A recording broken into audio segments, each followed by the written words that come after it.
Bienvenue au podcast Sac du Car. Mon nom est Didier Ormé. Juste cette semaine au podcast, je vais recevoir comme co-animateur Mathieu Proulx, bien sûr, collègue ici même Herdez. Et le voici, il est là. Il est déjà là, il est déjà prêt.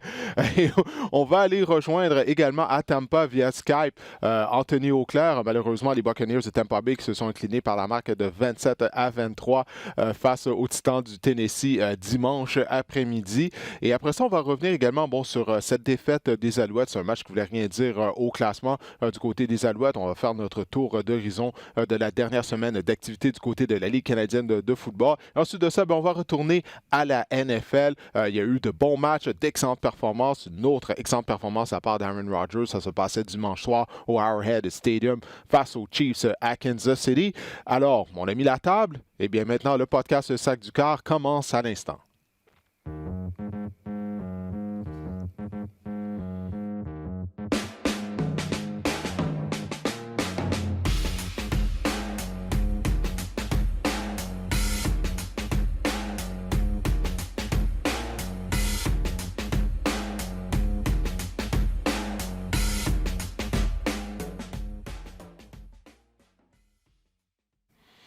Alors, on va y rejoindre Anthony Auclair. Anthony, malheureusement, ça a été une défaite pour vous face aux Titans du Tennessee. Mais encore une fois, vous avez été dans le coup, une défaite par la marque de 27-23 seulement. À quel point ça a été difficile à avaler ce revers? Ah, c'est tough, man. C'est tough. Surtout qu'on sait qu'on se bat nous-mêmes, on fait des erreurs, on crée des revirements. C'est difficile. Puis après ça, on est quand même dans le match. C'est ça le pire, c'est qu'on est quand même dans le match. On a une chance à la fin de gagner. Puis on l'a juste échappé, là. Tu parles de revirement, Anthony. C'est clair que c'est le genre d'affaire qui fait très mal à une équipe. C'est ce qui vous est arrivé en carrière. Qu'est-ce que votre équipe fait pour essayer de corriger la situation? Est-ce que c'est adressé devant toute l'équipe ou est-ce que c'est quelque chose qui était adressé individuellement envers certains individus peut-être qui sont fautifs? Non, c'est clairement adressé devant toute l'équipe. C'est un problème qu'on a depuis une certaine semaine. Puis c'est quelque chose qu'il faut régler. Il y a beaucoup de ces revirements-là que ça a été créé parce que c'était des erreurs mentales de certains receveurs, mettons, qui ont manqué un ajustement sur un tracé que James pensait qu'il allait faire. Puis que c'est un manque de communication entre les deux, des choses comme ça. Donc, pardonnez-moi, j'ai perdu ma caméra. Oui, pas de problème. Mais c'est des choses qui arrivent, puis je pense que c'est des choses qu'il faut corriger immédiatement, en fait, là. Oui, puis tu peux juste ajuster ta caméra un peu plus vers le haut. Oui, on voit la bouche, on voit pas tes beaux yeux, Anthony. Exact. Tes yeux. C'est bon, plus haut, ça, c'est parfait, c'est bon. parfait, on va bien. Oui, ça, c'est mieux. Excuse-moi, Didier. Vas-y. Ouais, je vois tes beaux yeux, Anthony. Écoute, c'est clair que Bruce Arians a été amené pour relancer Jameis Winston. Je pense que Didier t'en a parlé. C'est le sujet tout le temps. Le carrière prend tout le temps la place dans toutes les discussions autour du football. On le sait, là, c'est la position la plus importante. Qu'est-ce qui se passe avec ça? Est-ce que ça fonctionne? Est-ce que tu vois une bonne relation? Ce qui est intéressant aussi, puisque je t'ai entendu dire sur la dernière phrase, c'est que c'est des receveurs, des fois, qui ne font pas les ajustements. On blâme toujours le corps parce que c'est lui qui a le ballon qui lance, mais c'est pas tout sur lui, là, ces erreurs-là qui se produisent depuis le début de la saison. C'est sûr, puis ce qu'on voit surtout à la télévision, c'est les carrières qui lancent la balle dans les mains de la défensive, mais ce qu'on voit pas, c'est que le receveur manque un ajustement. Ce qu'on voit pas des fois aussi, c'est qu'on manque une protection de passe. James, c'est quelqu'un dans sa face, donc il faut qu'il lance en sous pression. C'est des choses que c'est toute l'équipe qui doit l'aider en ce moment. C'est autant la protection, les receveurs, la défensive. Et la défensive a fait un bon travail hier. On les a mis dans des positions difficiles, puis ils ont quand même réussi à avoir bien performé. Donc, j'ai dit c'est un travail d'équipe au complet, puis James, je trouve qu'il est meilleur que l'année passée, c'est sûr, fait moins d'erreurs, mais maintenant c'est à nous de step up et de l'aider, là. Oui, vous avez une fiche de 2 victoires et 5 défaites, mais comme on disait tout à l'heure, vous avez été dans tous les matchs. Là, vous allez aller à Seattle pour affronter les Seahawks. Habituellement, c'est difficile de jouer à Seattle, mais là, les Seahawks ont quand même 2 défaites à domicile cette année. Alors là, c'est quoi la mentalité là, de l'équipe? Là? Parce que à 2-5, l'association nationale, elle est très forte cette année. Donc là, malheureusement, on est à la mi-saison, puis là, les chances de participer en éliminatoire commencent à être réduites. Donc, c'est quoi la mentalité de l'équipe? Qu'est-ce que Bruce Arians vous a dit justement lorsque vous l'avez rencontré aujourd'hui? Il faut corriger ce qu'on fait de mal présentement, puis c'est vraiment les erreurs mentales, les revirements comme je l'ai mentionné. Il faut y aller un jeu à la fois, puis je pense que on peut pas se dire qu'on va en gagner 9 de suite ou peu importe. Il faut y aller vraiment un match à la fois, un jeu à la fois, puis je pense que ça va être ça la clé en ce moment. Je sais que tu peux. Ben là, quoi qu'on est loin, là, c'est en français. Peut-être que la NFL ne peut pas te rejoindre ici. Là. Moi, je vais le dire, là, mais l'arbitrage a été très déficient cette année à plusieurs niveaux. Écoute, on en a parlé lorsqu'il y avait eu le match contre les Saints, son échappé qu'il avait recouvré, on ne lui a pas donné. Mais là, hier, en tout cas, il explique la bourde. Ce sont les Saints qui se sont fait voler il y a 3-4 semaines face aux Rams. Hein. Ils avaient fait un sac du corps sur Jared Goff. On récupère le ballon, on s'en va inscrire un toucher, puis finalement, non, le sifflet hâtif. Même chose s'est produit hier dans votre match. J'explique la scène pour les gens. On fait une feinte de botter et Kern, le botteur, perd le ballon. Vous récupérez, vous retournez ça pour un toucher, mais on dit que c'est un sifflet hâtif. À quel point c'est démoralisant ou vous êtes démoralisé par ce genre de geste? Est-ce que vous l'avez, encore une fois, est-ce que vous en avez parlé en équipe? Et à quel point c'est décourageant de vivre ça, on dirait, semaine après semaine dans votre cas? Parce qu'en plus, c'était au 4e quart, si je ne me trompe pas. Le match est presque fini. Là, vous auriez eu l'avance au 4e quart et vous auriez probablement gagné la rencontre. Il restait peut-être 2 minutes 50, là, quelque chose comme ça. C'est vraiment difficile, honnêtement. Puis, je veux pas agir comme une victime, mais je trouve que souvent, on est vraiment du mauvais côté de la médaille avec les arbitres, je trouve. Puis, c'est vrai. Si tu regardes le fumble que j'ai recovered contre les Saints, dans cette game-là aussi, on avait un PI offensif sur Mike Thomas qui a fait contre notre Vernon Hargrave. Puis, honnêtement, il l'a vraiment benché, puis ça n'a pas été callé pour le même review, puis on le voit très bien que c'est ce qu'il a fait. Puis, mais je sais pas quoi dire. C'est tough parce que tu le vois, on a un big screen à toutes les games dans le stadium. Tu le vois sur le big screen que le fumble là, hier. Qu'est-ce que tu veux faire? Il review pas. Puis tu peux pas le review toi non plus. Fait que c'est comme random un peu. Puis je pense que les arbitres sont juste un peu mêlés avec le changement des règlements et des reviews qui se passent en ce moment, puis qu'est-ce qu'on essaie d'instaurer dans la ligue. Puis je pense que c'est vraiment, ils sont juste mêlés en ce moment. Mais t'as raison. Tu peux pas vraiment rien dire de plus comme joueur parce que c'est décourageant, mais même pour les partisans, pour les analystes, pour tout le monde qui regarde ça, ça affecte le spectacle en ce moment. Absolument. Tu vois à travers la ligue. Souviens-toi le match, c'est quoi? C'est les Lions de Détroit aux Packers de Green Bay. Les 2 pénalités à la fin contre les Lions. 2 pénalités qui n'étaient pas des pénalités, puis ça décide. C'est surtout que ça décide de la marque finale, de l'équipe qui va gagner le match, comme c'est arrivé durant le match des Bucks. C'est ça qui est vraiment frustrant. Tu veux pas qu'ils volent le spectacle parce que c'est malheureusement ce qui se produit. C'est une industrie de 15 milliards. Moi, je comprends pas comment ils n'ont pas de la technologie ou une façon de système en place, mettre un système, puis ajouter des officiels, puis mettez-en un pour chaque joueur à la limite des estrades, puis ils calent. Je sais pas, trouver une solution, mais ça n'a pas de bon sens qu'on est encore rendu là, que ça semble pas avoir évolué. Ce qui est fou, c'est que tout le monde dans le stade, tout le monde dans leur télévision le voit. C'est ça qui est fou en ce moment, puis je sais pas, c'est difficile à vivre un peu comme joueur. Parce que c'est ça, tu mets tellement d'efforts, tu mets de l'énergie, tu mets ta semaine de préparation, puis finalement tout ça est décidé par un gars avec un chandail du Foot Locker qui décide que lui, il cale ou non ta pénalité. Non, mais c'est vrai que c'est ça. Ouais, Anthony, t'es pas obligé de commenter ça. Non, ça c'est mon éditorial. Ça c'est mon éditorial. Si c'est en français, je sais pas si c'est quelqu'un dans le bureau de la NFL à New York qui parle français, là, mais juste au cas où. Embarque-toi pas là-dedans. Mais bon, sur un plan individuel, on en parlait avant de commencer l'enregistrement. Tu nous disais que tu as obtenu plus de temps de jeu qu'à l'habitude en raison de la blessure à votre ailier rapproché partant O.J. Howard. Donc, sur le plan individuel, comment s'est déroulée ta rencontre hier face aux Titans? Ça s'est déroulé. Je veux dire que j'ai eu des hauts et des bas. C'est un endroit qui est quand même difficile à jouer. La ligne défensive bouge beaucoup, puis en même temps, il faut que je regarde le ballon pour pas être offside ou quoi que ce soit, puis le timer comme il faut. Donc, c'est pas si peu. Ça a bien été un peu, mais je pense que j'aurais pu faire mieux beaucoup. Ouais. On est autocritique comme joueur, on le sait. Fait que tu peux faire 10 bons jeux, si t'en fais un mauvais, tu vas juste te souvenir de celui-là. Puis c'est correct, c'est tout à ton honneur de vouloir t'améliorer. Mais il y a la date limite des transactions, c'est demain à 16h. Des rumeurs de transactions partout à travers la ligue. Puis un nom qui circule, c'est un de tes coéquipiers très proches, O.J. Howard. On a dit il y a quelques semaines, et ça c'est Jenna Lane, qui est celle qui couvre pour ESPN les Buccaneers. Ouais. Et elle disait il y a quelques semaines, les Buccaneers avaient dit non, il n'y a aucune question, ne bouge pas O.J. Howard. Et là, il y a 1 heure, on dit... donc, il y a 2 semaines, on disait non, c'était impossible. Et là, on nous dit, peut-être la seule façon que les Bucs pourraient considérer une transaction, c'est pour une offre substantielle et qu'il y a plusieurs équipes qui sont intéressées. Comment vous vivez ça, vous, à l'intérieur? Pas juste la situation d'O.J. Howard, mais la date limite des transactions. C'est quelque chose qui jase ou vous jasez pas, puis vous êtes comme, regarde, si ça arrive, ça arrive. Mais on ne commencera pas à faire des hypothèses de notre côté. Honnêtement, on n'y pense pas vraiment en tant que joueur. C'est une business qui est tough. Si tu te mettais à penser à ça, tu commencerais à te second-guesser tout le temps. Puis je pense que c'est pas une chose que tu veux faire. Mais non, pour vrai, on n'en parle pas vraiment. Puis, tu sais, OJ, c'est sûr que de notre côté, on entend les rumeurs et tout ça. Puis, tu sais, je veux pas en parler à OJ. Hey, OJ, tu sais-tu Ben que non. Mais c'est spécial quand même. Puis, tu sais, c'est difficile d'écouter ça à l'extérieur, mais en même temps, c'est tout le temps la même chose. Il faut que tu coupes ce qui se passe à l'extérieur de l'équipe. Puis, coupe le si bruit. tu restes dans l'équipe. Exact. Ouais. Ben écoute, avant qu'on se quitte, il y a un joueur que j'aimerais que tu me parles. Il s'agit de Shaquille Barrett. C'est un joueur qui arrive de nulle part. C'est un ancien membre des Broncos de Denver.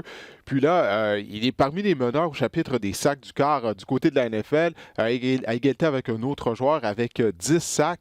Parle-moi de Shaquille Barrett, parce qu'il s'avère être une des belles révélations de la NFL lors de la première moitié de la saison.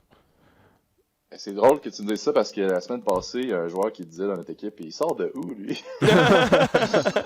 Puis il y a un de ses anciens coéquipiers des Broncos, il disait qu'il était tout le temps dans l'ombre de Von Miller. Puis, de Marcus Ware qui était là, ouais. De Marcus Ware qui était là, exact. ouais. Fait que tu sais, c'est dur de shiner quand il y a des joueurs comme ça en avant de toi, mais maintenant il prend sa place, puis c'est à son tour, donc il fait vraiment bien, puis c'est quelqu'un qui c'est une surprise pour nous cette année, c'est sûr, parce qu'au début, c'était entre lui et Noah Spence qui allait faire l'équipe, en fait.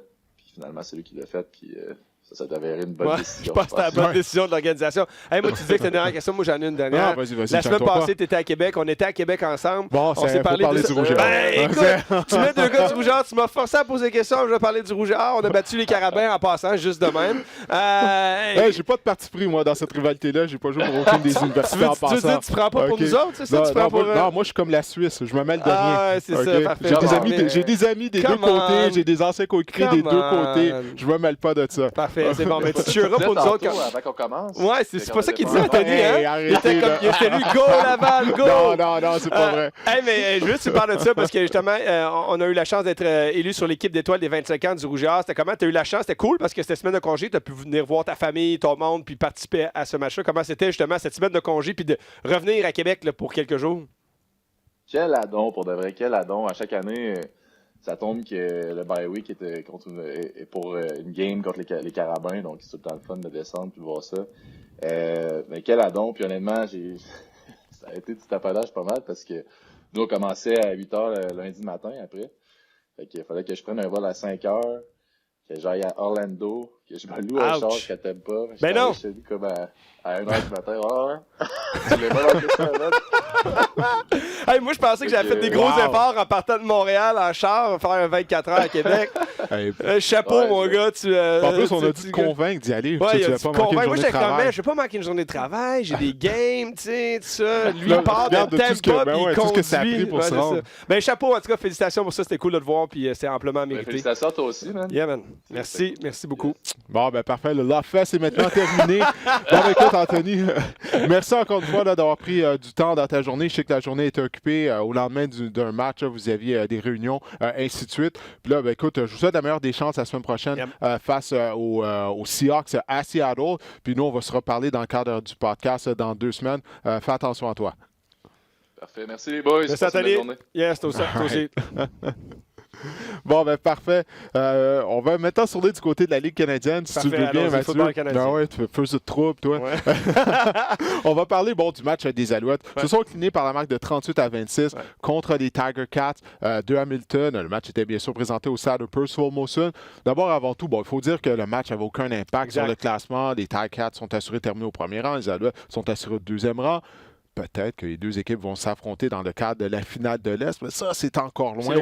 Comme Vernon Adams n'a pas arrêté de nous rappeler aux membres des médias à chaque fois qu'on lui dit que peut-être c'est un avant-goût de la finale de l'Est. Il nous disait non, il faut qu'on y ait un match à la fois. Puis comme tu dis, c'est la philosophie, c'est la mentalité à avoir du côté des Alouettes. Adams a été retiré du match vers la fin de la première demi, mais par contre, il a offert une bonne performance dans l'ensemble. Puis moi, je crois, en tout cas, de mon côté, moi, c'est ce que je voulais voir. Je m'étais dit, s'il ne joue pas toute la rencontre, je veux le voir connaître une solide performance et surtout que du côté des Tiger Cats, contrairement aux Alouettes, du côté de la défense des Alouettes, on était privé des services de Tommy Campbell et Enoch Mwamba. On leur a donné congé pour soigner leurs petits bobos en vue des éliminatoires.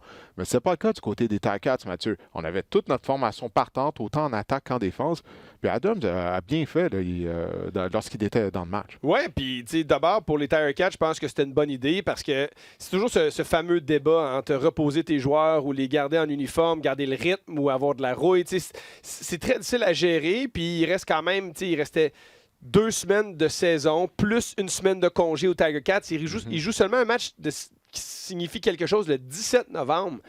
Donc, je pense que c'était de bonne guerre de faire jouer toute son équipe l'avant dans les matchs de saison. On peut s'attendre à ce qu'en fin de semaine, pas beaucoup de partants jouent pour les Tiger Cats, ce qui va faire en sorte que c'est quand même 2 semaines de suite qu'on joue pas. Beaucoup, ouais. C'était correct là, qu'on joue. Moi, je pense que c'était un bon pari de la part d'Orlando Steinauer de jouer ces gars, d'avoir un rythme, puis aussi de jouer contre Montréal, d'avoir la chance d'avoir un feeling pour ces joueurs-là. Tu fais des 1 contre 1, mais tu vas avoir une petite idée de qu'est-ce qu'il fait, qu'est-ce qui est bon, de le quelle voir en confrontation peut être avantageuse pour toi. parce que c'est des situations que tu vas revoir, ça, puis au-delà de la stratégie, juste la situation homme à homme avec un gars, que ce soit sur la ligne à l'attaque et défensive ou la tertiaire et tout ça. Donc, je trouve que c'est une bonne idée. Pour Vernon Adams, pour revenir à lui, bonne performance. Encore une fois, des décisions. Ça passe dans le flanc qui aurait pu être intercepté pour un toucher. Ouais. Ça, c'était risqué. On a vu ça pendant toute la saison. Ouais, à chaque match, il y a des passes où on dit, mon Dieu, ça a 2 doigts d'être intercepté. Tu vis avec ça. Ouais. Il faut que tu vives avec ça avec Vernon. Il va prendre 1 ou 2 mauvaises décisions dans un match. T'espères qu'il en fait le moins possible, mais il en fait à l'occasion. Il faut vivre avec. Tu veux qu'il les diminue le plus possible, mais dans l'ensemble, tu as raison. Il a complété 11 des 14 passes qu'il a lancées, 142 verges. Après cette presque interception, c'est comme si là, après ça, il s'est mis en marche. On a vraiment senti Vernon Adams à son aise. Il est tellement bon dans la pochette. Il est tellement bon pour sentir la pression, se déplacer, puis prolonger les jeux. Ouais. Puis c'est ce qui a fait en sorte qu'il y a eu un touché à Winicky, puis c'est ce qui a fait qu'il y a eu un touché à Quanbury. Moi, j'ai beaucoup aimé sa performance. C'est rassurant. Puis quand il a quitté le match, les Alouettes menaient 14-6. Puis ça, c'est ce que tu veux voir. Ton équipe a, mais sans quelques joueurs clés, qui réussit à rivaliser au niveau robustesse, les 1 contre 1, tout ça. Donc, une performance qui est quand même encourageante pour les Alouettes. Non, c'est ce que je pense aussi. On était privé également des services de William Sambach du côté de l'attaque. Devere Posey n'était pas là. Luc est blessé. Toutefois, Jamar Johnson a connu tout un match. 16 courses bob pour 105 verges. Il est bon. Il est vraiment bon. Il est vraiment c'est un one-two punch intéressant. Absolument. C'est pour ça que lorsque Sambach est en santé, souviens-toi, au début de l'année, Jamar Johnson était laissé de côté. Son nom était rayé de la formation. On s'est rendu compte du côté du groupe d'entraîneurs, on se doit d'avoir les 2 joueurs en uniforme. Parce que Johnson est tellement un bon joueur et puis il amène beaucoup de choses du côté de l'attaque. Bon, comme on l'a mentionné, Adams a été retiré du match vers la fin de la première demi. Matt Shields, ses statistiques 12 en 21, complété seulement 57 % de ses passes, 142 verges, une passe de toucher, une interception. Mais par contre, moi, j'ai aimé la façon qu'il a terminé la première demi. On parle toujours là, de l'attaque des 2 minutes à la fin de la première demi. Il a orchestré une séquence qui s'est terminée par un touché. Les Alouettes ont retraité au vestiaire avec une avance de 21-14. Toi, ça a été quoi ton évaluation de la performance de Shields? Ça a été un peu plus... Ça a été rempli de haut et de bas toutefois en deuxième demi.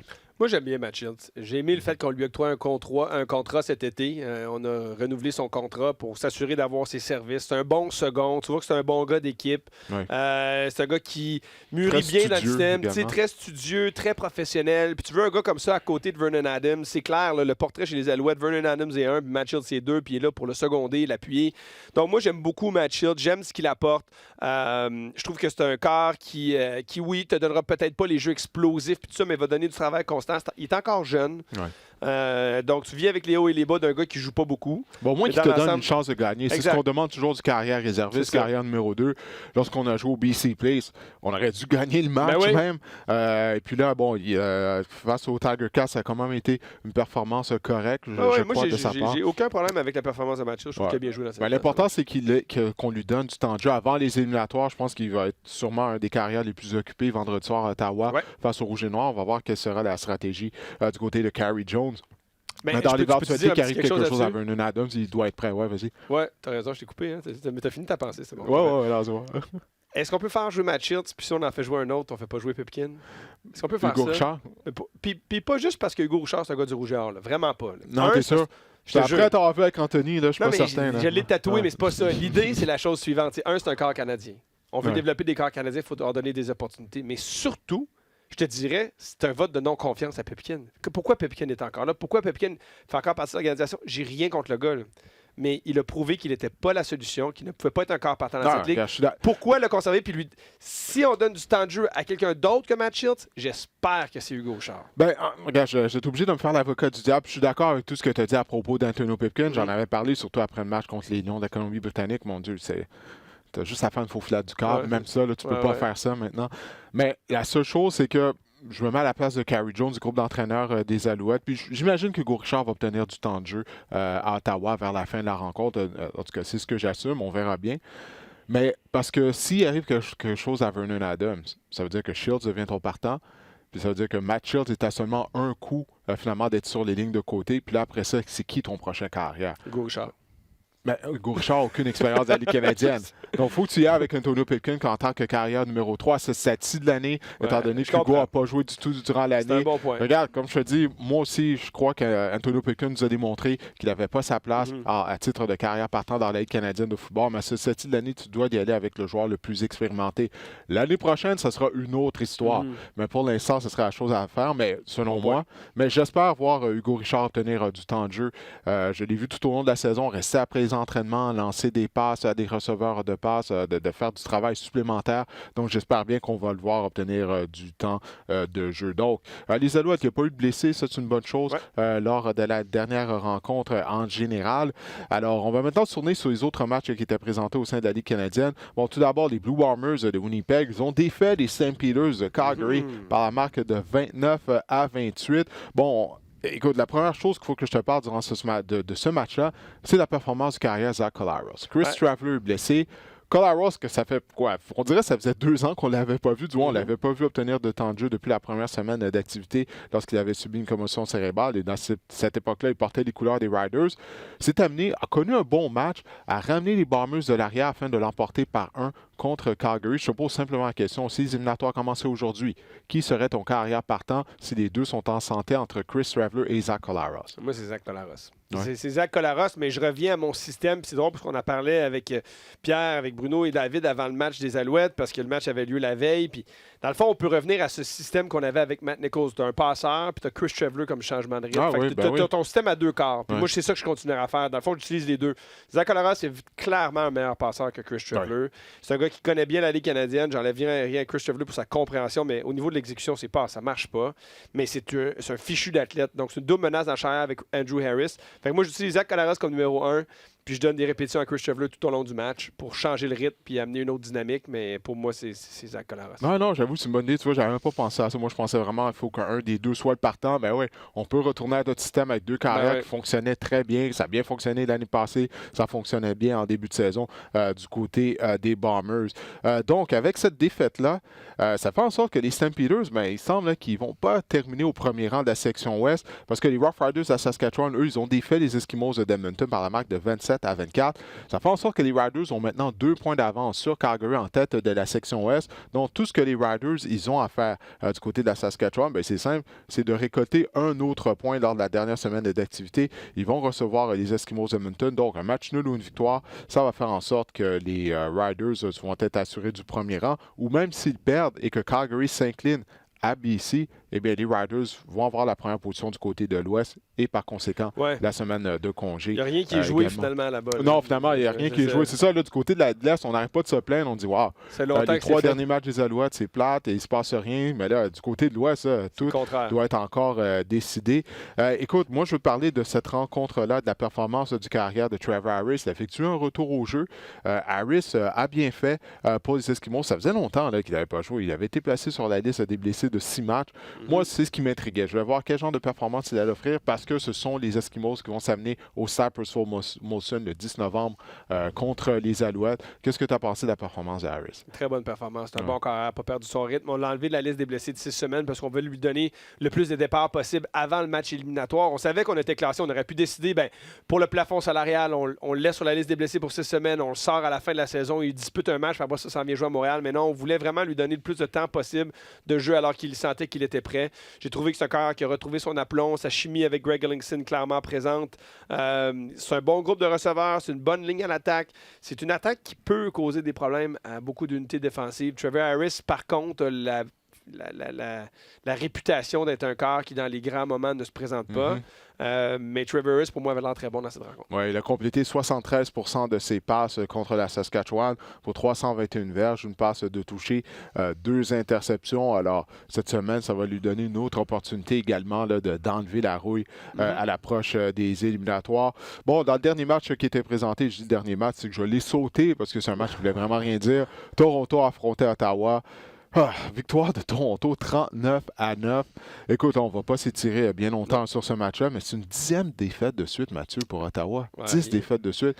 Il va y avoir des changements. Tu ne peux pas terminer la saison avec 10 défaites consécutives. On va voir ce qui va arriver contre les Alouettes. Mais si on s'incline, on va terminer avec 11 défaites de suite. Ottawa n'a pas gagné un match depuis le mois de juillet. On s'en va au mois de novembre. Oui, je comprends ça. C'est intéressant, mais qu'est-ce que tu veux faire comme changement? Moi, je ne vois pas Marcel Desjardins quitter. C'est pas une mauvaise année depuis le retour de la concession. On peut quand même dire que le Rouge et Noir a été solide. Là, on s'est présenté à la Coupe Grey de notre première année. Ouais. De deuxième année, on a gagné la Coupe Grey. C'est une équipe qui était bonne jusqu'à cette année où tout s'est écroulé. On a peut-être mal visé avec Trevor Harris, tous les départs qu'on a eu en attaque, notre coordinateur offensif. Je pense pas que Rick Campbell n'est tout d'un coup pas un bon entraîneur. Je pense qu'il est peut-être pas bien entouré. Je pense que là, il faut avoir des nouveaux coordinateurs offensifs. Moi, c'est plus du côté du groupe d'entraîneurs plutôt que la direction que je regarde. Là, moi, je pars d'en haut. Là, je pense que Marcel devrait demeurer en poste. Je pense que Rick Campbell devrait demeurer en poste. Puis après ça, je pense que là, les coordinateurs pourraient changer. Moi, Rick Campbell, c'est un bon coach. C'est un coach qui connaît bien l'organisation, travaille bien avec Marcel. Donc, je considère qu'il mérite au moins d'avoir une autre année. Mais après ça, il faut que tu changes ses adjoints. Surtout du côté de l'attaque. Oui. Parce que, c'est sûr que ça n'a pas aidé le départ de Jamie Elizondo pour la XFL très tard durant la saison morte. Ensuite de ça, on a nommé, on avait quoi, 2 co-coordonnateurs. Winston October, puis après ça, on a eu Joe Paopao. Oui, ça. Puis depuis que Paopao est là, je pense que l'attaque a même régressé. C'est même pire qu'avant. Je veux dire, rien envers Joe Paopao, mais, mais il est passé date. Oui, c'est ça, complètement. Donc, surtout du côté de l'attaque, moi, ça serait ma priorité, la fin de développer Dominic Davis ou d'amener une autre carrière, peut-être. Je ne sais pas. Mais chose certaine, il va y avoir des changements d'une façon ou d'une autre du côté d'Ottawa. Ça n'a pas le choix. 10 défaites de suite, là, ça n'a aucun bon sens. Ben écoute, on a fait le tour du côté de la Ligue canadienne de football. On va maintenant y aller du côté de la NFL. Bon, on en a parlé avec Anthony Auclair tout à l'heure, cette défaite des Buccaneers contre les Titans du Tennessee, mais bien sûr, il y avait d'autres matchs présentés à travers la NFL. Tout d'abord, les Seahawks de Seattle, eux, ils ont défait les Falcons d'Atlanta. Le match avait lieu à Atlanta. Alors, c'est une autre défaite pour les Falcons. Il faut dire qu'ils étaient privés des services de Matt Ryan, exactement. Alors, c'était Matt Schaub qui était carrière. Puis Matt Schaub, bon, il a pas mal fait. Moi, je m'attendais au pire. Je me disais, il va y avoir au moins une interception retournée pour un touché. Ça a été sa marque de commerce plutôt au cours de sa carrière. Mais ouais, il a connu un bon match finalement. 460 verges pendant la voie des airs. Mais on lui a demandé de lancer le ballon 52 fois. C'est pas... Le problème dans ce match-là, c'est que c'était 24-0 à la mi-temps. Donc, tu sais... mais match-up n'a pas mal paru. Ça, c'est la marque de commerce des Falcons cette année. Oui, les matchs sont tout en finale à la mi-temps, puis on va chercher les calories vides en deuxième demi. Exact. Puis on s'est éloigné du jeu au sol. On a 17 courses contre 52 passes. Ça ne marche pas dans ce temps-là. Tu ne pourras pas gagner de match. Tu ne peux pas mettre le match dans les mains de match-up, malgré le fait qu'il n'a pas été mauvais. Mais au final, les Seahawks, vraiment, c'est une machine bien rodée. Russell Wilson qui fait encore de l'excellent boulot, clairement un des candidats au titre de joueur par excellence de la NFL. Les Seahawks présentent un dossier de 6-2. La défense, par contre, avec ces statistiques-là, j'aime pas vraiment ça. Je serais pas très confiant. Mais en même temps, c'est une autre victoire, puis c'est ce qui compte. Oui, non, c'est ça. Écoute, Russell Wilson, c'est un 8e match de suite sur des terrains adverses au cours duquel il complète au moins une passe de toucher sans être victime d'interception. Ça, c'est un record. C'est un record de la NFL. Les 2 défaites des Seahawks, ça a été à domicile, je le mentionnais tout à l'heure, ne sont pas aussi intimidants à domicile, mais sont invaincus sur les terrains adverses. Alors, la mauvaise saison du côté de l'Atlanta se poursuit. Là, je pense, on en a parlé déjà. C'est une question de temps là, avant que Dan Quinn perde son emploi, sûrement à la fin de la saison. De toute façon, on n'est pas obligé d'en parler en long, en large de ce match-là. Mais Arthur Blank a dit qu'il réviserait l'ensemble de l'équipe pendant la semaine de congé. Ils sont en semaine de congé là. Donc, s'il y a un move à faire pendant la saison, c'est là. Sinon, ça va aller à la fin de la saison. Oui, on va voir. On va voir ce qui va arriver également. La date limite des transactions et des rumeurs comme quoi que ça me ferait un peu. Vic Beasley serait sur le marché des transactions. Mais quelle équipe va compléter une transaction pour Vic Beasley? Il ne produit pas. À moins de donner un choix de 5e, c'est ça, j'allais dire 6e, 7e ronde, peut-être. Oui, c'est ça. Là. Je veux dire, il ne produit absolument pas depuis 3 ans. Alors, personnellement, moi, j'aurais pas d'intérêt à aller chercher Vic Beasley. Peut-être qu'un changement d'adresse. Des fois, il y a des joueurs qu'un changement d'adresse leur fait du bien. Puis, tu as raison. Là, si tu l'obtiens, c'est parce que tu ne donnes pas grand-chose en retour. Oui, non, mais avec la saison qu'ils connaissent, il faudrait vraiment qu'ils se mettent en mode vente de feu, dans mesure du possible, afin d'emmagasiner des choix au repêchage. Maintenant, à Buffalo, les Bills, ils recevaient les Eagles de Philadelphie. C'était une belle victoire de la part des Eagles par la marque de 31-13 contre les Bills. Moi, j'avais hâte de voir ce match-là parce que je veux dire, OK, quelles sont les forces des Bills? OK, la défense, mais en attaque, on est très unidimensionnel. Josh Allen n'est pas un carrière, un passeur constant. Notre force, c'est le jeu au sol, mais ça, c'est également la force de la défense des Eagles. Si tu veux battre les Eagles, c'est simple, tu dois mettre le ballon dans les airs. On en a parlé depuis le début de la saison, à quel point la tertiaire de Philadelphie, il y a un manque de talent, on est décimé par les blessures. Ça, c'est une autre équipe à surveiller à la date limite des transactions. Ça va compléter une transaction afin d'amener un demi de coin. Donc, je trouvais que ce n'est pas un bon match-up, si tu me permets l'expression, pour les Bills de Buffalo. Puis c'est exactement ce qui est arrivé. Les Eagles se sont présentés, ils ont mis fin à leur séquence de défaites. Ça a été une belle performance de Philadelphie. Gros match à part de Jordan Howard au sol, également de Miles Sanders, la recrue, l'ancien de Penn State, qui nous a démontré toute sa rapidité sur son toucher. Donc, là, est-ce que les Eagles sont en train de se replacer avec cette victoire-là? Puis est-ce que ça sème un doute en toi du côté des Bills, cette défaite? Ben écoute, je pense que tu as bien résumé la situation. Les Bills, c'est pas une attaque explosive. On n'a pas ça. On a du jeu au sol. Là, quand on arrête le jeu au sol, tu mets le match sur le bras de Josh Allen. Puis Josh Allen doit à la limite être parfait. C'est dans le sens où il ne peut pas commettre de revirement, il ne peut pas échapper le ballon comme il a fait hier, malheureusement. Puis quand il fait ça, ben là, tu ne peux pas jouer de l'arrière et c'est ce qui se produit. Donc, Josh Allen, c'est un bon athlète. C'est un beau projet. Je pense que peut-être dans quelques années, en fait, ça va prendre quelques années pour avoir une évaluation juste, je pense, de lui. Ouais. Ce sera jamais un grand passeur. En je tout cas, pense que ce sera jamais un grand passeur, mais ça peut être encore efficace. Puis, tu sais, si tu bâtis une équipe comme on semble vouloir bâtir, donc bâtir sur une unité défensive, bon jeu au sol, corps mobile, bras canon, tu peux faire des choses avec ça. Donc c'est pour ça que je dis que peut-être que quand on va bâtir l'équipe qu'on a besoin sur mesure pour Josh Allen, on évaluera à ce moment-là. Pour les Eagles, on revenait de 2 revers cuisants là, face aux Vikings et aux Cowboys, si je ne me trompe pas. Et puis, c'était le fun de voir qu'on établit l'attaque au sol. Ça faisait face à les Bills ont une bonne défense. Je pense qu'il n'y a personne qui peut dire le contraire. Une excellente défense, une bonne ligne défensive, des secondaires très actifs, notamment Tremaine Edmonds. Tremaine ou Terrell, je me trompe toujours entre les deux. Tremaine, il me semble. Attends, je vais regarder pendant que tu nous jases ça. Et donc, on a eu 218 verges au sol. Puis, Miles Sanders, tu l'as dit, c'est une bombe sur 2 pattes très, très vite. Quand il a franchi la ligne d'engagement pour débuter la deuxième demi avec sa course de 65 verges, on l'a vu. Puis pour moi, ça a été le point tournant du match. Puis après ça, on a joué du football de rattrapage. C'était très difficile. Belle performance des Eagles, mais je ne suis pas encore convaincu avec ce qu'ils ont vécu depuis le début de la saison. Il semble avoir de la bisbille dans le vestiaire également. Pas nécessairement le vote de confiance de tout le monde. Carson Wentz, semble-t-il. Et pour les Bills, on va voir ce qui va se produire dans les semaines à venir. Mais non, à 5-2, c'est un beau début de saison, une belle surprise, mais je pense qu'on va revenir sur terre assez vite. Oui, non, c'est ça, je le pense aussi. Toutefois, leur calendrier n'est pas très difficile. Ils font partie de la même session que les Patriots. Donc, ça veut dire qu'on va affronter les Dolphins, encore une fois, les Jets. Ouais. Donc, ça nous donne des victoires faciles. Donc, Buffalo, facilement, pourrait participer aux éliminatoires. Une fois en éliminatoire, là, ça va être autre chose. Exactement, surtout lorsqu'on a un carrière qui n'est pas nécessairement un bon passeur, ça devient beaucoup plus difficile pour le cacher au sein de la formation. Match qui était un match bizarre. Là, okay? Les Chargers qui visitaient les Bears à Chicago. Mon Dieu, l'attaque des Bears, Mathieu. OK, c'est vraiment, mais vraiment, vraiment pitoyable. Ouais. Matt Nagy était supposé là, être un génie en attaque. Puis bon, l'année passée, ça a bien été, mais cette année, là, c'est vraiment là, le jour et la nuit. Bon, on va commencer par la fin. Les dieux du football ont puni Matt Nagy. Puis je regardais la fin de la rencontre. Puis Matt Nagy a décidé là, d'être très conservateur, okay, de mettre le genou au sol. Une fois qu'on s'est retrouvé avec une tentative de placement de 41 verges, il restait une quarantaine de secondes. Donc, on aurait pu courir avec David Montgomery, qui a finalement connu un bon match au sol. Puis là, il s'est dit non, ça c'est suffisant. On va y aller, on va envoyer Eddie Pinheiro tenter une tentative de placement de 41 verges. Puis dès qu'il a fait ça, je me suis dit, OK, il va rater la tentative de placement.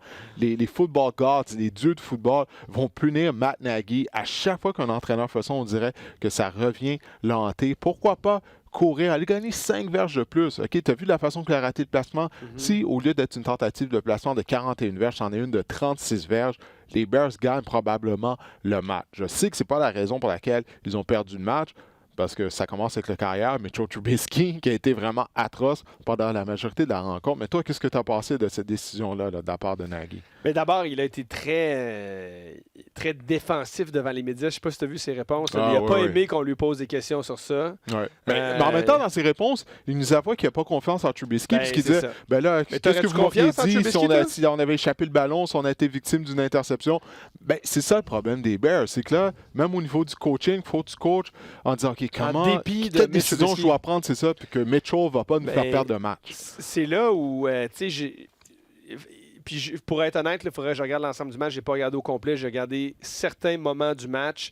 J'ai vu quelques passes absolument atroces de Mitch Trubisky, où notamment, je pense, à un moment donné, tu avais Anthony Miller. Tu avais Anthony Miller contre un secondaire, Thomas Davis. Et tu avais la confrontation que tu voulais. Donc, le système a été fait comme il faut. On a réussi à avoir notre confrontation avantageuse. Anthony Miller bat Thomas Davis. Puis Mitch Trubisky lance sur 15 verges trop loin. Pas 2 verges, là, 15 verges trop loin. Tu sais, à un moment donné, t'as beau sélectionner les meilleurs jeux, t'as pas un carrière qui a l'exécuter. Tout ça pour revenir à la décision qu'effectivement, c'est un vote de non-confiance à Mitch Trubisky. Puis je peux comprendre maintenant Nagy. On dit pourquoi tu cours pas? Ben il dit tout le monde sait que je vais courir. Fait que si je cours, je risque de perdre 2-3 verges de plus. Alors pourquoi je ferais ça? Il décide d'y aller avec cette décision-là. Il n'a pas aimé qu'on questionne sa décision. Au final, ça lui a fait très mal. On perd le match à cause de ça. Mais ce que j'en retire, c'est justement ça. C'est qu'on n'a pas confiance en Mitch Trubisky. Puis moi, j'aurais eu tendance, mais c'est sûr qu'après coup, c'est toujours plus facile à évaluer, mais j'aurais couru. Tu l'as dit, on a eu du succès avec David Montgomery. Oui. Cours à la limite. Cours en plein cœur de la ligne d'engagement, under center. Tu n'es pas obligé d'être en shotgun, mets-toi directement derrière le centre, puis donne-y un dive ou quelque chose de très agressif. Comme ça, si au pire, il va pas chercher 5-6 verges, ben il n'en perdra pas, il va en prendre 1 ou 2. Moi, j'aurais au moins essayé de courir, puis il n'a pas voulu faire ça. Donc, écoute, 27 courses, 135 verges, moins de 5 verges par course pour David Montgomery. Ouais. Alors, puis, en plus, on a dominé au niveau du temps de possession. Là. Ouais. OK, on a eu le ballon pendant 38 minutes, 36 minutes, si je me souviens bien, du côté des Bears. Ça veut dire que la défense des Chargers était fatiguée. OK, elle a passé la majorité de la rencontre sur le terrain. Donc, non, la stratégie, c'était de courir. Tu veux jamais... tu sais, c'est une chose d'être en field goal range, comme on dit, mais c'en est une autre d'être à une distance où ce que tu sais, le botté va être réussi. Ouais. Je sais, c'est 41 verges, j'ai supposé réussir, mais si tu peux lui donner un botté de 35 verges, tu mets les chances de ton côté. Puis l'autre chose qui a coulé le navire des Bears, 5 présences dans le red zone, près de la zone début, aucun touché. Ouch. Aucun touché en 5 présences. Regarde ton carrière. Ben oui, c'est ça commence avec le carrière. Puis, et là, cette défaite-là fait très, très mal. Parce qu'à 3-4 au lieu de 4-3, tu es dans la même section que les Vikings puis les Packers. Oublie ça. Oublie ça. Ouais. C'est dommage, là, mais tu es à 7 matchs de jouer dans la saison puis tu es probablement déjà terminé. Ouais, non, absolument. Puis on n'a vu aucune progression de la part de Trubisky.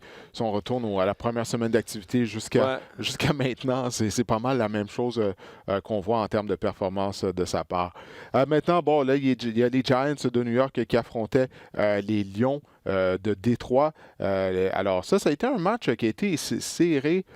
Plus que moi, je l'anticipais. J'avais hâte de voir quel genre de performance les Lions allaient nous offrir. Finalement, ils l'ont emporté par la marque de 31-26 contre les Giants. Qu'est-ce que tu as pensé de cette rencontre? C'était une bonne performance en fin de match à part de Daniel Jones.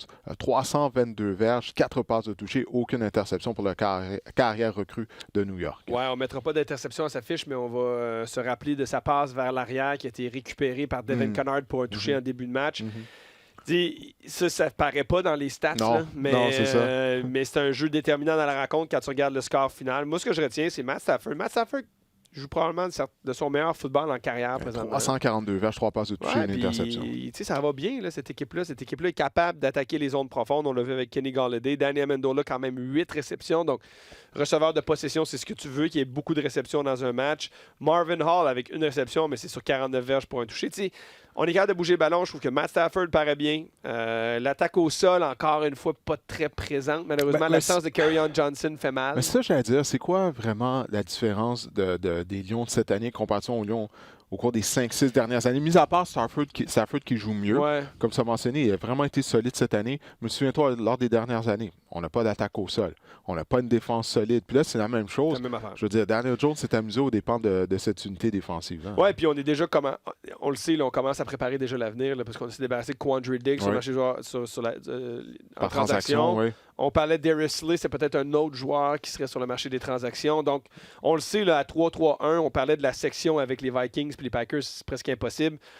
On a une progression cette année par rapport à l'année dernière. C'est une belle surprise, les Lions, cette saison. Donc, déjà, on commence à préparer l'avenir parce qu'on réalise qu'on a encore des faiblesses comme tu les as énumérées. Ouais. Donc, on se prépare déjà pour la suite. On le sait qu'on n'est pas si différent. On est amélioré, mais on n'est pas si différent. Puis, il faut commencer à ajouter des morceaux si on veut être une différente équipe qui aspire aux grands honneurs. Ouais, en passant, je ne sais pas si tu as vu la course de Saquon Barkley. Je ne sais pas si c'est une course ou bien une Qui réception. s'est défaite après 6 gars. Là. Ouais. Puis dont un qui est arrivé face à face, puis il a tassé une main ou à peu près. C'est vraiment incroyable. Un homme. Non, il est tellement talentueux. Là. En tout cas, ça, c'est une des rares raisons pour continuer de regarder des matchs des Giants. Ouais. Ça, puis regarder la progression de Daniel Jones ouais. également. Ben oui, Ouais. parfait. Maintenant, les Buccaneers, bon, ça, on en a parlé de cette rencontre-là. On va obligé d'en parler encore une fois. Oui, les Broncos de Denver, maintenant, ils rendaient visite aux Colts à Indianapolis. Les Colts qui l'ont emporté grâce à un placement en fin de match d'Adam Vinatieri. Je n'étais vraiment pas certain s'il allait réussir le placement parce que Vinatieri, plus tôt dans le match, il avait raté une tentative de placement. Il avait raté également un converti d'après touché. On sait qu'il ne connaît pas vraiment une bonne saison,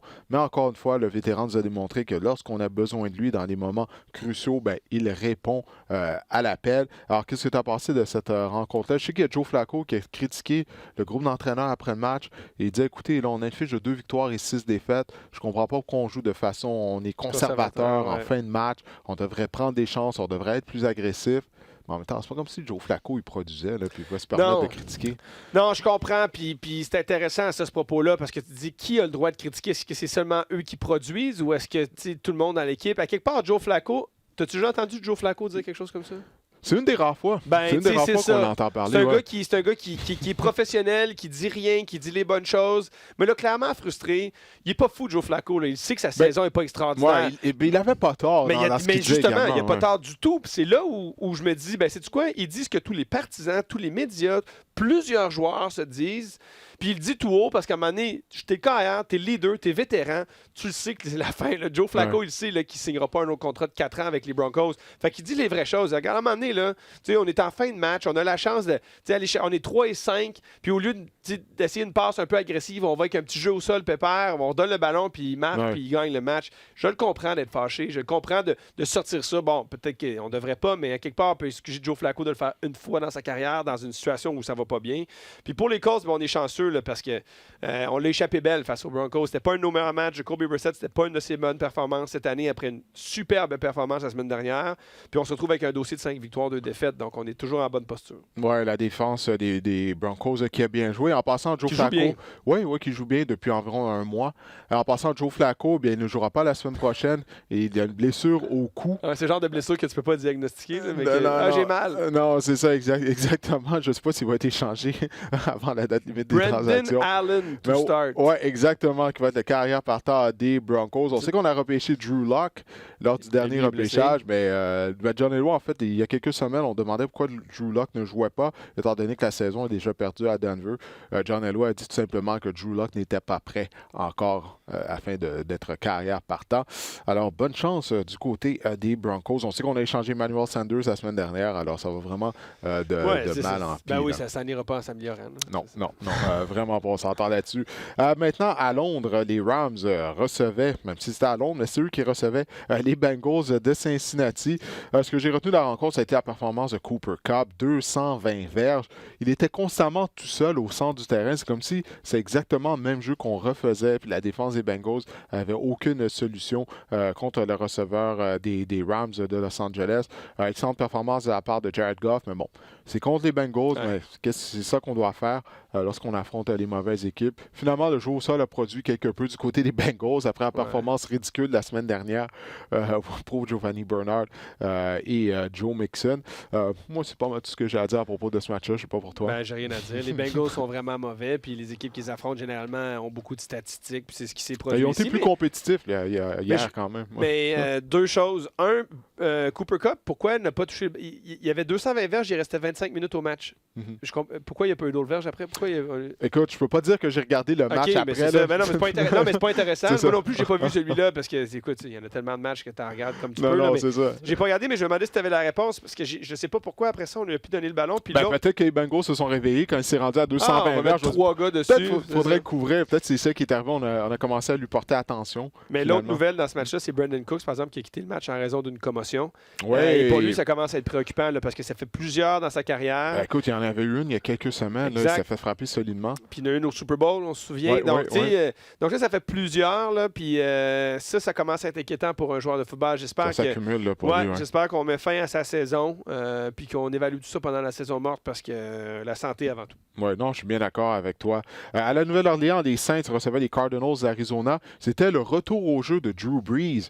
Brees, on sait qu'il avait subi une blessure à un pouce. Sans Brees, on est demeuré invaincu du côté des Saints. 5 victoires, aucune défaite, grâce notamment aux performances du carrière Teddy Bridgewater. Là, on a vaincu les Cardinals. Bon, ça a été une victoire relativement facile, mais qu'est-ce que tu as retenu de la rencontre? J'imagine que ça doit être la performance de Brees à son retour au jeu, là, quand même. Deux choses rapidement. Drew Brees, évidemment. Puis on l'a pas retenu non plus. On l'a pas ménagé. 43 passes dans le match. Donc, c'est pas comme si on a dit, regarde, puis on avait l'avance tôt. Là, on aurait pu dire, on va... on n'avait pas l'avance tôt. C'était 17-6 au troisième quart. Mais on aurait pu le ménager. On aurait pu courir un peu plus. Puis on a décidé de passer le ballon 43 fois. C'est fait frapper. Ça ne l'a pas dérangé. Non, c'est ça. Puis en plus, les Saints sont congés cette semaine. Puis moi, je me disais, pourquoi on n'attend pas la semaine de congé? C'est ça, pour après qu'on va revenir de la semaine de congé afin de renvoyer Drew Brees dans la mêlée. Mais il faut croire que le personnel médical fait son travail du côté des Saints. C'est pas le personnel médical des Jets. Et qu'on savait qu'est-ce qu'on faisait. Des Redskins, c'est ça. On savait qu'est-ce qu'on faisait. Il était effectivement prêt à revenir au jeu. Alors, ça a été une excellente performance de sa part. Mention honorable à Latavius Murray. Ben oui, également. On était privé d'Alvin Kamara. Et sans Kamara, Murray, lui, il continue de faire le travail pour Latavius Murray. Ça a été 102 verges, oui, en 21 courses. Drew Brees, 373 verges, oui. 3 passes de toucher. Les Cardinals ont complété une transaction, sont allés chercher Kenyon Drake des Dolphins de Miami. Parce que là, Chase Edmonds, qui faisait de l'excellent travail en relève à David Johnson, qui est blessé, lui aussi s'est blessé. Donc, on avait un besoin à la position de porteur de ballon. Alors, on vous rappelle, la date limite des transactions, c'est mardi. Alors, c'est la raison pour laquelle il y a beaucoup de mouvements de personnel à travers la NFL. Puis juste pour ajouter, Latavius Murray, 9 réceptions pour 55 verges et un touché. Donc, également, ajoute cette dimension-là. Kamara, c'est probablement une des meilleures doubles menaces dans la NFL. Puis il le remplace. C'est comme si on gardait le cahier de jeu même avec lui, ce qui est quand même impressionnant. Oui, non, c'est ça. Moi, Murray m'impressionne. On a toujours su que c'est un bon porteur de ballon, mais avec les Vikings, ça n'a pas super bien été. Là, on avait perdu Mark Ingram, puis il a le marché des joueurs autonomes. On a amené Latavius Murray. Belle mise sous contrat pendant la saison. Non, vraiment, absolument. Les Jets de New York, eux, ils visitaient les Jaguars à Jacksonville. Ça a été une victoire des Jaguars par la marque de 29-15. Du côté de Sam Darnold, écoute, ça a été la suite du match du lundi soir contre les Patriots. Il avait été victime de 4 revirements contre les Patriots, victime de 3 revirements. Il a été victime de 3 interceptions contre les Jaguars de Jacksonville, victime de sac du corps. À l'opposé, Gardner Minshew, lui, continue son excellente saison recrue. 3 passes de toucher, est en mesure d'acheter du temps, prendre de bonnes décisions, protège bien le ballon. Et puis, avec Minshew au poste de quart, je ne sais pas si vous remarquez, mais Leonard Fournette s'est remis à produire. Une des raisons qu'on dit qu'il s'est remis à produire, c'est que là, maintenant, on utilise moins les formations parapluies. Donc, on revient avec des formations en I, avec un centre arrière, des formations dans lesquelles Fournette est confortable, donc plus traditionnel. Puis c'est là qu'il est à son mieux. Fait que je te pose la question. Puis tu dois me voir venir. Nick Foles est en santé, du moins il s'approche d'un retour au jeu. On parle de 2 à 3 semaines encore. Toi, qu'est-ce que tu fais? Moi, personnellement, je garde Minshew dans la mêlée. Oui, moi aussi. Moi, je pense que c'est ça qui va se produire. De toute façon, généralement, ce genre de choses-là, on va voir dans 3 semaines les performances. Il y a encore 2 semaines, Gardner Minshew pour jouer. C'est un peu comme Kyle Allen en Caroline, on va en parler tout à l'heure. C'est exactement ce que j'allais dire. Des fois, ce genre d'affaires-là se décide seul. Kyle Allen, ça s'est décidé seul, malheureusement pour lui. Mais Gardner Minshew, ça pourrait se décider seul. S'il colle les bonnes performances encore, il va rester. Surtout si les Jags sont toujours en vie. Ils sont 4-4. S'ils sont 6-4 au retour de Nick Foles, tu ne rends pas Nick Foles avec 6 matchs à jouer à la saison si Gardner Minshew fait le travail. Moi, je garde sur le terrain. Ah non, puis de toute façon, c'est une bonne chose d'avoir le vétéran sur le banc. Si jamais la recrue commence à piquer du nez en deuxième moitié de saison, tu le sais, ta première année dans les rangs professionnels, le calendrier est rigoureux, c'est long, tu joues beaucoup plus de matchs qu'au football universitaire. Alors pourquoi pas garder Nick Foles sur le banc, puis si Minshew, ça va pas bien, t'envoies Nick Foles en mêlée. De toute façon, Nick Foles a démontré par le passé qu'il est un excellent joueur d'équipe. Je ne crois pas que ça va être le genre de joueur qui va se plaindre si on garde Minshew dans la mêlée. Alors, moi, personnellement, je continuerai parce que Minshew, on dirait qu'on a trouvé un carrière. Puis je parle pas pour cette saison, mais peut-être pour les 10 prochaines années puis en raison de ses Puis performances. si tu l'as joué encore, tu as encore une meilleure évaluation pour la suite. Rappelons que Nick Foles a signé un contrat de 88 millions pour 4 ans, donc 45 millions garantis. Là, quand tu regardes ça, tu te dis Des fois, l'argent parle. Ça fait 2 mauvais contrats de 80 millions là, que les Jags accordent à des carrières. Ben, Blake Bortles, Nick Foles. Ouais, là, écoute, c'est pas aussi fait que Blake Bortles. C'est pas en raison des performances comme Blake Bortles. Il s'est blessé. C'est pas de sa faute. Il s'est blessé en premier match de la saison. Mais quand tu regardes ça au final, peut-être que Nick Foles aurait été super bon, mais ils ont trouvé Gardner Minshew. Puis pour ceux qui avaient... Mais l'important au bout du compte, puis c'est vrai, là, regarde, c'est vraiment une grosse somme d'argent pour un joueur que peut-être qu'il ne retrouvera pas son poste de carrière partant. Mais dans tout ça, c'est deux choses. C'est de trouver un carrière partant. Peu importe la façon dont tu le fais. Peu importe la façon dont tu le fais. Je me souviens, souviens-toi, lorsque Russell Wilson est devenu carrière partant des Seahawks de Seattle, du côté des Seahawks, on avait mis sous contrat l'ancien carrière réserviste d'Aaron Rodgers avec les Packers, Matt Flynn. Via le marché des joueurs autonomes, puis durant le camp d'entraînement, on s'est rendu compte, hey, Russell Wilson, là, il a la chance d'être spécial, il est meilleur que Flynn. On n'y a pas pensé à 2 fois, puis on n'a jamais regardé en arrière. Ça fait près de 10 ans de ça. Wilson est toujours le carrière partant des Seahawks. C'est la même situation. Du moins, si Minshew continue de performer de la sorte, tu ne te casses pas la tête. Puis on parle même peut-être d'échanger Foles demain, avant la date limite des transactions. Il y a des rumeurs qui circulent. Une équipe comme Chicago, pourquoi pas. Alors, on va voir qu'est-ce qui va arriver, si on va voir le guts, finalement, si tu me permets l'expression, de compléter cette transaction du côté des Jaguars. Bon, maintenant, on en parlait des Panthers à Caroline. On a mentionné le nom de Kyle Allen. On a mangé une claque, OK?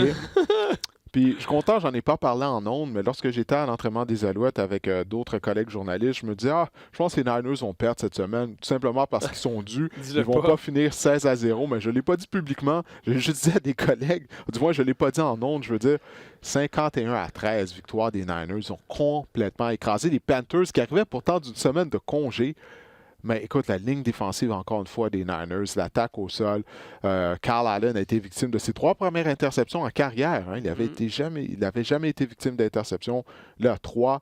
Alors, là, ça va être plus facile peut-être de réintégrer Cam Newton au sein de la formation partante du côté des Panthers. Mais si tu veux bien, j'aimerais qu'on s'attarde aux 49ers de San Francisco, qui ont maintenant une fiche de 7 victoires. Aucune défaite. On en a parlé en ondes lorsqu'on avait présenté un match des Niners. Tous les anciens choix de première ronde qu'on a dans le front, en particulier au niveau de la ligne défensive. Mais Nick Bosa, encore une fois hier, 3 sacs, une interception là, qui a été incroyable.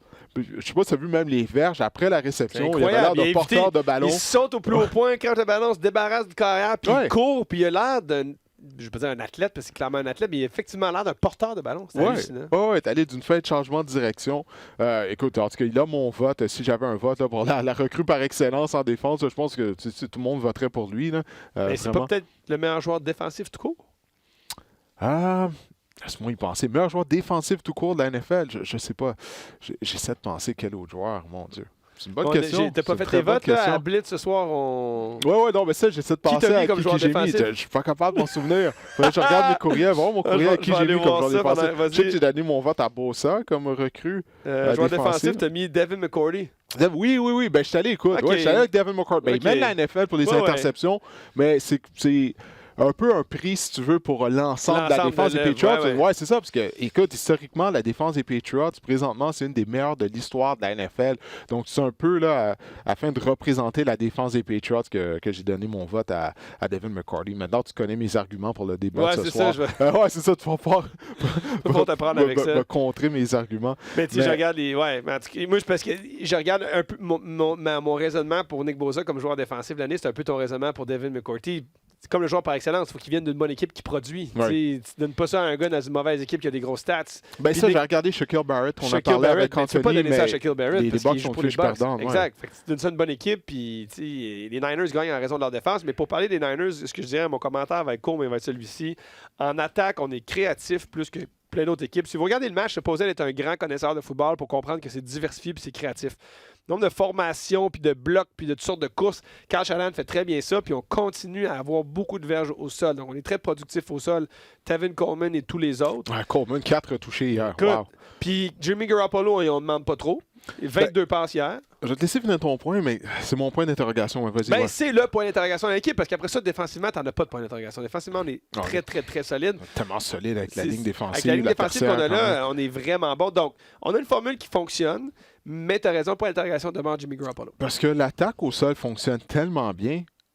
Il n'a pas à faire grand-chose, Jimmy Garoppolo. Depuis le début de la saison, on prend l'avance. Pourquoi lui on demander prend des d'en bonnes... faire? Non, mais c'est correct. C'est ça la formule.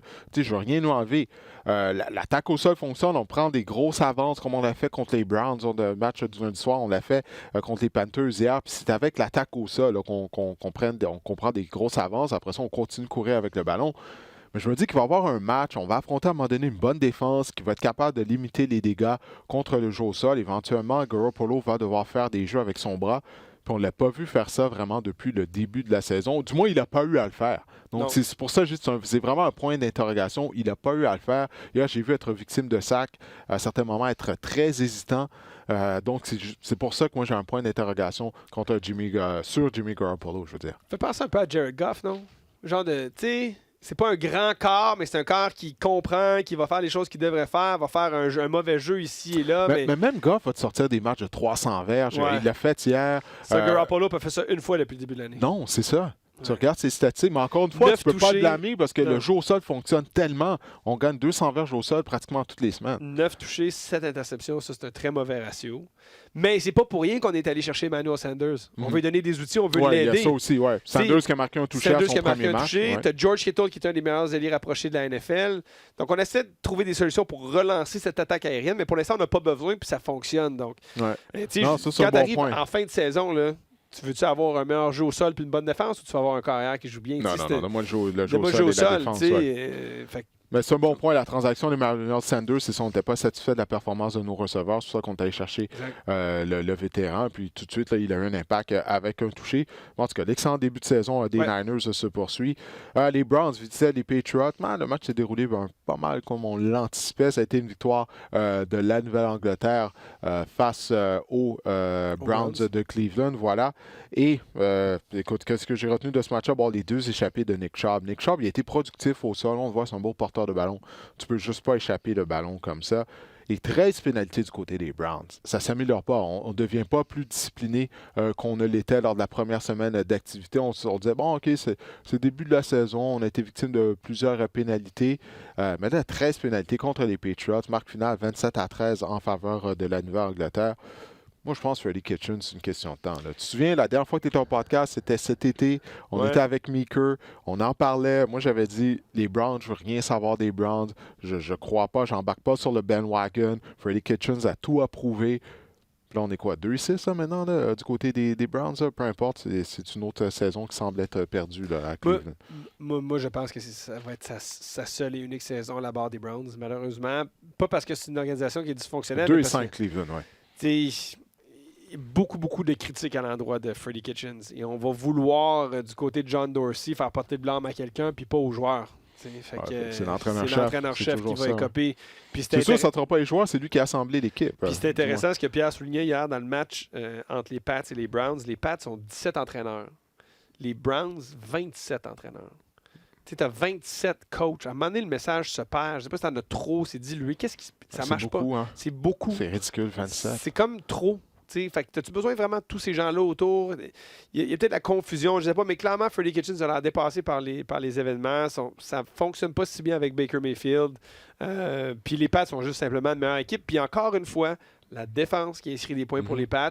Tôt dans le match, dans le Ty Tower qui inscrit un touché défensif. Ils ont marqué plus de touchés qu'ils en ont accordé cette saison. C'est hallucinant. Ah, ça, c'est vraiment incroyable. Comme je le disais tout à l'heure, statistiquement, c'est une des meilleures défenses de l'histoire de la NFL jusqu'à présent en première moitié de saison. Bon, on va y aller rapidement parce qu'on s'approche de la marque d'une heure pour le podcast. Il nous reste 2 rencontres. Les Raiders d'Oakland se sont inclinés contre les Texans à Houston. Ça a été une victoire de Houston par la marque de 27-24. Malheureusement, bon, J.J. Watt, sa saison est terminée. Il a subi une blessure blessure aux pectoraux, déchirure aux muscles pectoraux. C'est la 3e fois en 4 ans qu'il n'est pas en mesure de terminer une saison. Là. C'est ça le football, là, éventuellement. Le temps te rattrape, ton corps commence à te lâcher, puis c'est ce qu'on voit du côté de J.J. Watt. C'est vraiment malheureux parce que, tu sais, là, c'est un joueur, lorsqu'il était à son sommet, on mentionnait son nom en compagnie là, de Reggie White, de Bruce Smith, des grands joueurs de ligne défensive de l'histoire de la NFL, mais clairement, il n'est plus le même joueur. Il est toujours un bon joueur, mais il n'est plus aussi dominant. Puis là, ça ne va pas l'aider avec une autre blessure de plus. Il connaissait une excellente saison. Malheureusement, pour lui, c'est terminé. Donc, il n'y a pas grand-chose à dire. C'est plate. Si les Texans veulent espérer aller loin, ils ont besoin de tous leurs effectifs. Eux autres, surtout que la défense vraiment pas solide. Non. Hier encore. C'est une équipe basée sur l'attaque maintenant, là, les Texans. Oui, c'est ça. Puis là, on a fait l'acquisition de Garion Conley des Raiders. Puis là, Conley affrontait son ancienne équipe. Tu as vu qu'est-ce qu'on a fait? Ben ouais, tout de suite, on l'a ciblé du côté des Raiders. On va vous montrer pourquoi on voulait échanger. Il s'est fait brûler par Terrell Williams pour un toucher. Puis, hey, je sais pas si tu as vu le tour de magie de Sean Watson. Oui, il a reçu un coup de pied en plein visage. Son œil tout enflé, tout rouge, plein de sang, puis il réussit à compléter une passe de toucher alors qu'on pensait que c'était un sac du corps. Mais moi, c'est ça que je retiens. Encore une performance exceptionnelle de Deshaun Watson. Ouais, non, vraiment, là, ça a vraiment été incroyable. Puis du côté des Raiders, écoute, on a perdu par seulement 3 points. Les Raiders sont une équipe améliorée. Mais durant la saison morte, un point qu'on doit améliorer, c'est au niveau des chasseurs de quart. OK, on n'a pas de pass rush, comme on dit, en langage de football. Puis ça, c'est malheureux, parce qu'un de nos choix de première ronde, c'était exactement, puis on le voit pas. On le voit pas durant les matchs. La dernière rencontre qui était présentée dimanche soir mettait aux prises les Packers de Green Bay aux Chiefs à Kansas City. Ça a été une victoire de Green Bay par la marque de 31-24. Écoute, un des points tournants de la rencontre, bon, c'est l'égalité 17-17. Le Sean McCoy a été victime d'un échappé. Les Packers ont pris possession du ballon. Passe de toucher d'Aaron Rodgers à Jamal Williams. Green Bay a ensuite eu l'avance et puis on ne l'a plus perdu. Mais on en avait parlé lundi à Blitz. Moi, j'avais dit que Matt Moore, peu importe, il allait être productif, il allait bien jouer, il n'allait pas être la raison pour laquelle les Chiefs allaient perdre durant l'absence de Pat Mahomes. Par encore une fois, il a été solide. Andy Reid qui continue de bien préparer ses carrières réservistes, mais ça n'a pas été assez pour l'emporter. Non, on ne peut pas mettre la défaite sur Matt Moore. Aaron Rodgers joue à un niveau supérieur présentement. Ça fait 3-4 matchs qu'il joue vraiment de son meilleur football. On sent cette attaque-là qui prend son rythme. Il fait produire des gars comme Jake Kumerow, comme Allen Lazard, des gars qui sortent de nulle part, tous des gars non repêchés, des agents libres, puis il est fait produire. Matt Lafleur a réussi à trouver une façon d'utiliser Aaron Jones comme il utilisait Todd Gurley avec les Rams, donc il sort comme receveur. On a trouvé c'est ça, j'avais dit dans mes notes. Aaron Jones déséquilibre. Il amène des déséquilibres. C'est ça, constamment. Les secondaires ne peuvent juste pas courir avec. Puis à chaque fois qu'on voyait que c'était du homme à homme, on le sortait comme receveur éloigné. Un secondaire qui est là, oublie ça. On se casse pas la tête. Toute la game, il y a quoi, 159 verges juste sur réception. C'est une performance exceptionnelle. Puis je veux juste revenir à McCoy parce que c'est un peu un running gag entre moi puis Bruno. Ouais, je sais, t'en parles tout le temps. Je dis que McCoy, c'est une mauvaise personne parce qu'il tient pas bien le ballon. Là. Mais je trouve que c'est tellement irresponsable. Je ne conçois pas.